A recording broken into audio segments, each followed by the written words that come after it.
Experience 11 days of Grand Europe trip with easy EMI of rupees 25,000 only with GT Holiday.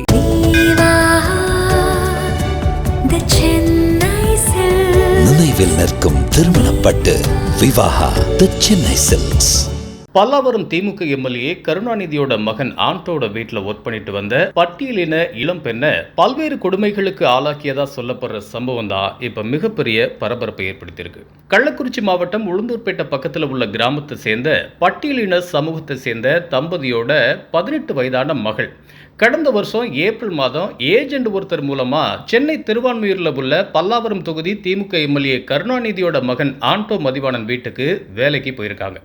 அங்க அந்த இளம் பெண் தான் பல்வேறு கொடுமைகளை சந்தித்ததா புகார் அளிச்சிருக்காங்க. இது சம்பந்தமா பாதிக்கப்பட்ட இளம் பெண்கிட்ட பேசினப்ப வேலைக்கு சேர்ந்த முதல்ல ஒரு 2 நாளைக்கு என்னை நல்லா பார்த்துக்கிட்டாங்க. ஆனால் எனக்கு இதுக்கு முன்னாடி வீட்டு வேலை செஞ்சு பழக்கம் இல்லாததுனால அம்மாவுக்கு ஃபோன் பண்ணி என்னால் இங்கே வேலை செய்ய முடியலன்னு சொன்னேன். அம்மாவும் என்னை கிளம்பி வர சொல்லிட்டாங்க. ஆனால் எம்எல்ஏவோட மருமகளான மர்லின் மேடம், நீ வந்து தங்கிட்டு போக இது என்ன சத்திரமா சாவடியா, 6 மாதம் ஒன்று அக்ரிமெண்ட்டில் கூட்டிகிட்டு வந்திருக்கோம் அப்படின்னு என்னை திட்டினாங்க. திரும்பவும் அம்மா கிட்ட பேச விடாமல் என்னோட ஃபோனை பிடுங்கி வச்சுட்டாங்க. ஆனால் எனக்கு அங்கே வேலை செய்ய பிடிக்காததுனால மறுபடியும் என்ன போக விடுங்கன்னு கேட்டேன். அதுக்கு நான் யார் தெரியுமா, எம்எல்ஏவோட மருமகள். நான் நினச்சா ஒரே ஃபோன் காலில் உன்னோட அம்மாவை உள்ளே தூக்கி வச்சிருவேன் அப்படின்னு சொன்னாங்க. எனக்கு பயமாக இருந்ததுனால தொடர்ந்து அங்கே வேலை செஞ்சுக்கிட்டு இருந்தேன். முதல்ல மாப்பு போடுற வேலை தான் அப்படின்னு சொல்லி கூப்பிட்டு வந்தாங்க. ஆனால் 3 வேளையும் என்ன சமைக்க வச்சாங்க. அங்க மிச்சம் வச்ச சாப்பாட்டை தான் எனக்கு சாப்பிட கொடுத்தாங்க. கொஞ்ச நாள் கழிச்சு ரேஷன் அரிசி ஒரு மூட்டை வாங்கி கொடுத்து எனக்கு தனியா சமைக்க சொன்னாங்க. அதுவும் 2 நாளைக்கு ஒரு தடவை தான் சமைக்கணும். கேஸ் என்ன உங்க அப்பா வீட்டு சொத்தா அப்படின்னு சொல்லி திட்டுவாங்க. குக்கரை யூஸ் பண்ணா நீயே இல்லாதப்பட்ட நாயி, உனக்கு எங்க அம்மாவோட சீதனமா கொடுத்த குக்கர் கேக்குதான்னு தோசை கரண்டியாலேயே அடிப்பாங்க. இப்படி எடுத்ததுக்கெல்லாம் அடியும் மிதியும் தான். ஒரு தடவை மும்பைக்கு போகிறதுக்காக லக்கேஜ் பேக் பண்ண சொன்னாங்க. அவங்க யூஸ் பண்ணிட்டு இருந்த ஹேர் ஸ்ட்ரைனரை பேக் பண்ண சொன்னாங்க. அது சூடா இருக்குன்னு சொன்னேன். அதை கேட்டுட்டு என் பக்கத்துல கூப்பிட்டு இதுவா சூடா இருக்கு அப்படின்னு சொல்லி ஹேர் ஸ்ட்ரைனரை அப்படியே என் உள்ளங்கையில வச்சு அழுத்துனாங்க.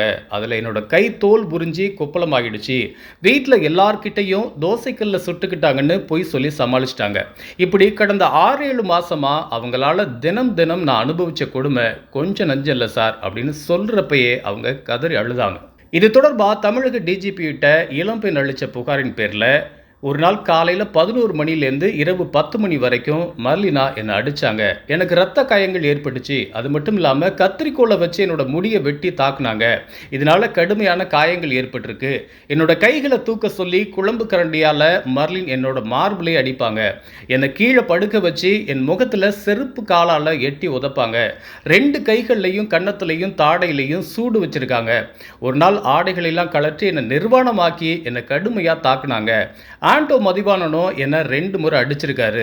ஒரு முறை ஆண்டோ தன்னுடைய மனைவி கிட்ட, நீ அந்த நாயை என்ன வேணாலும் செஞ்சுக்க, ஆனா என் குழந்தைக்கு முன்னாடி அடிக்காத, அதனால நம்ம குழந்தை பாதிக்கப்படுது அப்படின்னு சொன்னாரு. அன்னையிலேருந்து அவங்களுக்கு இடையில ஒரு பிரச்சனை வந்துச்சு. அதுக்கும் நான் தான் காரணம்னு சொல்லி மர்லினா என்ன கடுமையை அடிச்சு சித்திரவதை செஞ்சாங்க. கடந்த 8 மாசங்களா நான் அடி வாங்காத நாட்களே கிடையாது அப்படின்னு சொல்லியிருக்காங்க. தினமும் என்ன அடிச்சு துன்புறுத்தினாங்க. நீயும் உன்னோட அம்மாவும் ரெட் லைட் ஏரியாவுக்கு போனா நல்லா சம்பாதிப்பீங்க அப்படின்னு சொல்லி என்னை இழிவுபடுத்தினாங்க. என்ன மோசமான வார்த்தைகளாலையும் சாதி ரீதியாகவும் ரொம்ப இழிவா பேசினாங்க. கடந்த 12ஆம் தேதி துணியை காய வைக்கலன்னு சொல்லி குழம்பு கரண்டியால வலது கண் நெற்றி தலைப்பகுதியில் கடுமையா தாக்குனாங்க. இதனால எனக்கு ரத்த காயம் ஏற்பட்டுச்சு. என்னை படிக்க வைக்கிறதா சொல்லி 10, 12ஆம் வகுப்பு மதிப்பெண் சான்றிதழ், மாற்று சான்றிதழ், ஆதார் கார்டு இது எல்லாத்தையும் மர்லினா எங்கிட்ட இருந்து வாங்கி வச்சிட்டாங்க. அதை எனக்கு வாங்கித்தாங்க அப்படின்னு சொல்லி கேட்டிருக்காங்க. அவங்க 2 பேர் மேலையும் பட்டியல் சாதியினர், பட்டியல் பழங்குடியினர் வன்மை தடுப்பு சட்டத்தில் அவங்க 2 பேர் மேலேயும் உரிய நடவடிக்கை எடுக்கணும். எனக்கு தகுந்த நீதி வேணும், நிவாரணம் மற்றும் பாதுகாப்பு வேணும் அப்படின்னு கேட்டிருக்காங்க. இது சம்பந்தமா அவங்க 2 பேர் மேலேயும் நீலாங்கரை காவல் நிலையத்தில் வழக்கு பதிவு செய்யப்பட்டிருக்கு. Experience 11 days of Grand Europe trip with easy EMI of rupees 25,000 only with GT Holiday.